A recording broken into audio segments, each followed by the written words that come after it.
কলের ওয়াশার বদলানো, tap washer replacement. কলের একটি গুরুত্বপূর্ণ অংশ হল ওয়াশার। ওয়াশার দু প্রকারের হয়, একটি রাবার টাইপ এবং অন্যটি নাইলন টাইপ। কল বন্ধ করার পরেও যদি কল দিয়ে ফোঁটা ফোঁটা জল পড়ে, কলের হ্যান্ডেলের আশেপাশে যদি জল টপকাতে থাকে, বা কল খুলতে ও বন্ধ করতে যদি অসুবিধা হয়, তার মানে কলের ওয়াশার ও স্পিন্ডল খারাপ হয়ে গেছে। আসুন দেখা যাক কোন কোন কারণের জন্য ওয়াশার খারাপ হয়। হ্যান্ডেলে প্রয়োজনের তুলনায় অতিরিক্ত চাপ দিয়ে কল খোলা বা বন্ধ করার জন্য, জলের সাথে বয়ে আসা সূক্ষ্ম বালিকণা ওয়াশারে আটকে যাওয়ার জন্য, ওয়াশারের নাট আলগা হয়ে যাওয়ার জন্য বা ওয়াশারে ক্ষয় ধরার জন্য স্পিন্ডল খারাপ হয়ে যেতে পারে। ওয়াশার বদলানোর জন্য মাঙ্কি প্লায়ার, স্ক্রু ড্রাইভার,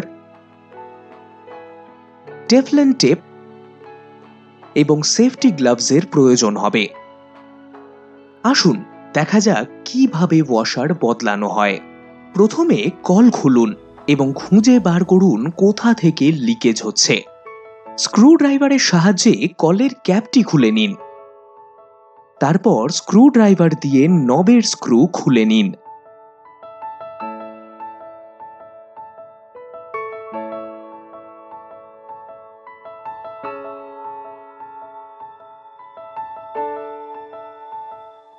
তারপর অ্যাডজাস্টেবল রেঞ্জের সাহায্যে স্পিন্ডলকে ঘড়ির কাঁটার বিপরীতে অর্থাৎ অ্যান্টি ক্লকওয়াইজ ডাইরেকশনে ঘুরিয়ে খুলুন।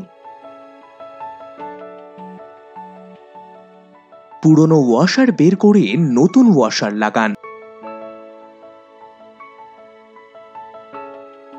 হাতের সাহায্যে নতুন ওয়াশার লাগিয়ে নিন।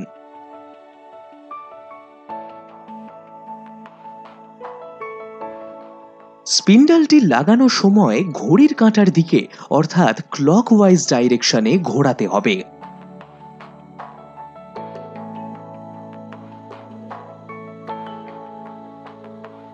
স্ক্রু এবং ক্যাপ সঠিকভাবে লাগান।